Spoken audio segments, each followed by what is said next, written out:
After you handle any kind of raw meats, wash your hands. Even raw eggs, wash your hands. Before you handle any ready-to-eat foods, wash your hands.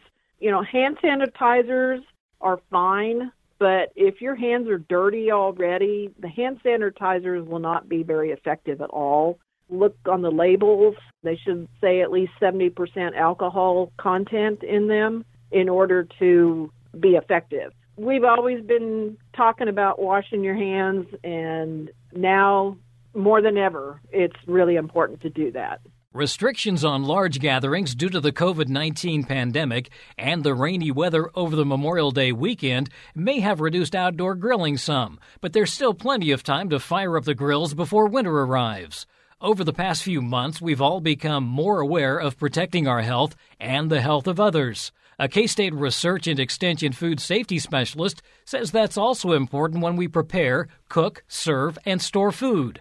On today's Sound Living, food safety tips for outdoor grilling. Sound Living is a weekly public affairs program produced by Research and Extension at Kansas State University. I'm Jeff Wichman. Karen Blakeslee, coordinator of the university's Rapid Response Center, says the two most important things we can do to prevent foodborne illness is to frequently wash our hands and use a food thermometer to determine meat doneness. Karen, probably the biggest grilling weekend of the season has come and gone, but this is still a good time to remind people who will be grilling throughout the summer that there are a number of safety precautions that we need to keep in mind. And the first, if you're going to be a griller, is you need to have a food thermometer. Exactly. That is probably going to be your best friend. One thing that we've tried to educate people about is to not judge meat doneness by the color of the meat, because that can give you a false reading as far as whether it's done or not. So your thermometer is truly what is going to tell you the safe temperature that it should reach. So there's 3 numbers to remember to keep it simple.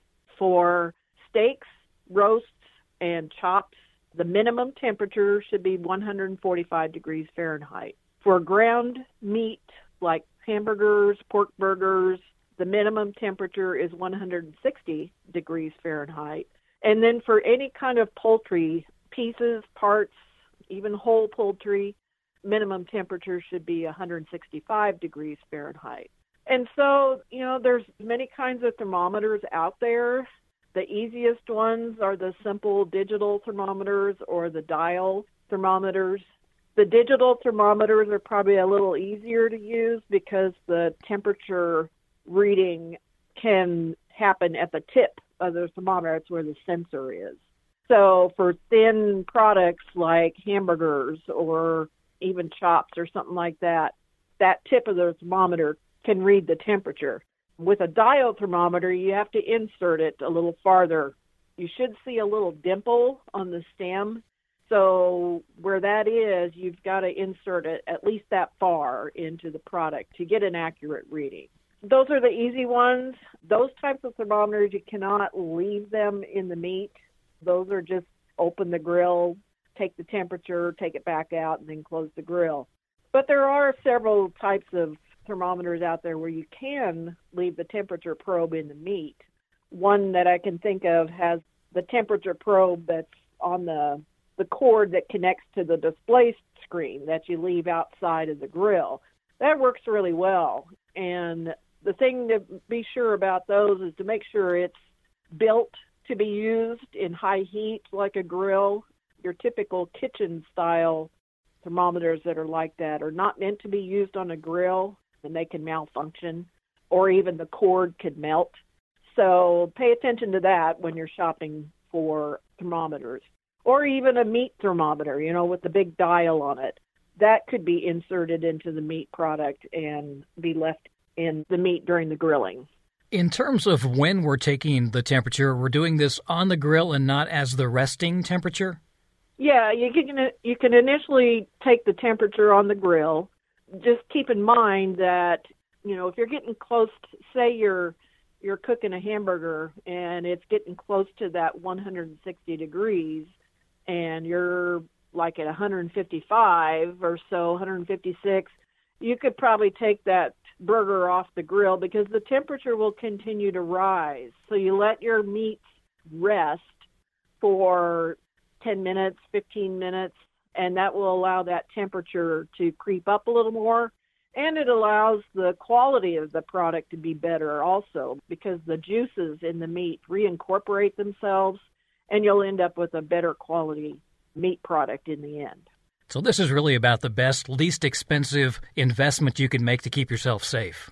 Oh, absolutely. Absolutely. Because, especially with ground meats, we're trying to protect against getting any E. coli contamination. Even with meat cuts, there's still that potential for that to be on the surface. So, yes, your thermometer really is your best defense against getting any foodborne illness issues.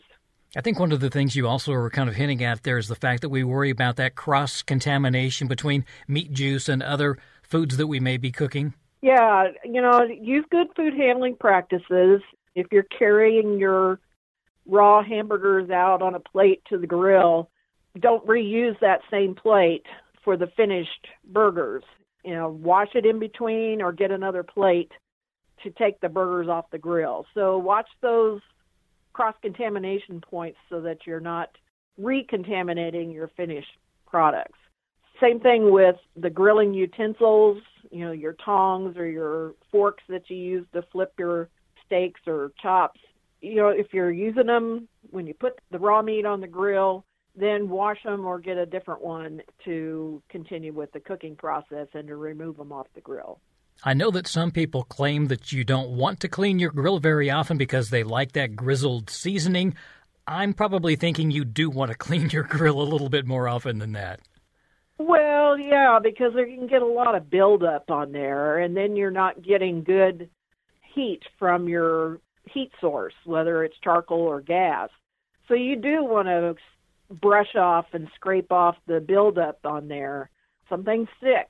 So, if you got residue from your previous grilling event, then you do need to scrape that off. And that way you get a better grilling action for the next time. You brought up a good point. There are a number of different types of grills and smokers that you can buy. Are there some safety things we need to keep in mind depending on what type of grill we're using?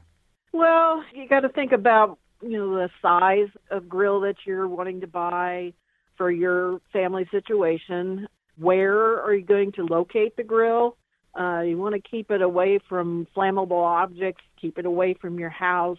I've seen instances where the grill is too close to vinyl siding and it melts the vinyl siding. So you want to pay attention to that. What type of grilling are you wanting? Just a basic grill, or you want to do smoking? So there's lots of options. Just think about what you're wanting to do before you go shopping so that you can narrow your focus and pick the one that's right for your home. Yeah, especially the size of your family. If you've got a large family, you may want to get one of the bigger grills. Yeah, that way you've got more grilling space. Gas grills are probably a little more versatile because you can turn some burners on and leave some off so you get indirect heat versus direct heat during the cooking process. So it gives you a little more flexibility. That indirect heating can happen with charcoal grills too, but it's a little easier to do with a gas grill. So, yeah, lots of bells and whistles on grills these days. I know another of the things that we like to emphasize is keeping hot foods hot and cold foods cold. Absolutely, yeah. It's getting into picnic season, and eating outdoors is a great way to have some family fun. And you want to keep hot foods hot, keep those hot dishes above 140 degrees. Cold foods cold, keep those cold foods below 40 degrees. Have 2 or 3 ice chests available. Keep the beverages in one. Keep your ready-to-eat cold foods in another. And if you're actually going somewhere, if you have the raw meat along with you, keep that in a separate ice chest also. And that just helps reduce any chances of cross-contamination. Keep the utensils simple. Disposable works really well. So keep that in mind. But the temperatures, yeah, and it will get hotter. So we recommend, these types of foods, if it's above 90 degrees outside, you shouldn't leave them out more than 1 hour. If it's below that, then you can stretch that out to 2 hours. So just keep that in mind and plan ahead. Keep your hot foods hot and keep your cold foods cold. Because of the coronavirus, we've been talking a lot about the need to keep your hands sanitized, keep them washed, and maybe be behind the thermometer. That might be the next best thing you can do, is make sure that your hands are always clean. Absolutely. Yeah, these days, if you haven't figured out how to wash your hands, it's more important now than ever. It really is your first line of defense, not just for your own health to prevent any illness, but it's also so important for preventing foodborne illness. So after you handle any kind of raw meats, wash your hands. Even raw eggs, wash your hands. Before you handle any ready-to-eat foods, wash your hands. Hand sanitizers are fine, but if your hands are dirty already, the hand sanitizers will not be very effective at all. So you've got to have clean hands to start with in order for hand sanitizers to truly be effective. Look on the labels. They should say at least 70% alcohol content in them in order to be effective. We've always been talking about washing your hands, and now more than ever, it's really important to do that. I think we used to say sing the birthday song. Is there another way we're supposed to think about how long we're washing our hands? Oh yeah, there's all. It's 20 seconds is the time that we recommend, and so singing the alphabet song a couple times, singing your birthday song. There's all kinds of songs out there. Think about what your favorite song is, and always include. Teach the kids. They learn pretty quick, and if you teach them now, that is a habit that can be in place for a lifetime. So it's just really important to model and give them good guidance as well as others. Scrub the backs of your hands, scrub in between your fingers, don't forget your fingernails, and get a good lather going. That's the other thing that's beneficial is the bubbles that form between friction and the soap. Those soap bubbles is what takes away the dirt and germs off your hands. Yeah, and it's really important that everybody does this, because I know a lot of times at our home or when we go to a cookout, it kind of turns into an assembly line. You might have somebody that's doing the grilling, but a lot of other people are working in the kitchen, and they may be cutting vegetables and doing other things. So you're kind of relying on everybody to take those same steps. Yeah, exactly. It's a group effort. And so, peer pressure can be very valuable. So if you see somebody that's skipping a hand washing step, remind them and tell them that they need to do that. So, again, it's just something that's really important no matter what, whether you're handling food or just for your general health. K-State Research and Extension has some comprehensive guides to safe grilling, don't they? Yeah, we have some information on our Extension Food Safety website, which is ksre.ksu.edu/food safety. And if you click on the topics of interest section, you'll see an area that talks about cooking outdoors. So, yeah, check that out. We've got lots of great information. And one of them in particular is called At-Home Food Safety. It's in your hands. That one really talks about all of this stuff that we've been talking about between, the food handling. It has temperature charts and lots of comprehensive information in that one. Well, we know that people are cooking more at home right now, and we may start seeing more people moving outside as it gets warmer and firing up those grills. Yeah, exactly. Well, we want everybody to have a safe summer. It's going to be different in a lot of ways, but we certainly want to do our best to keep the foodborne illness at bay so that we don't have any issues with that.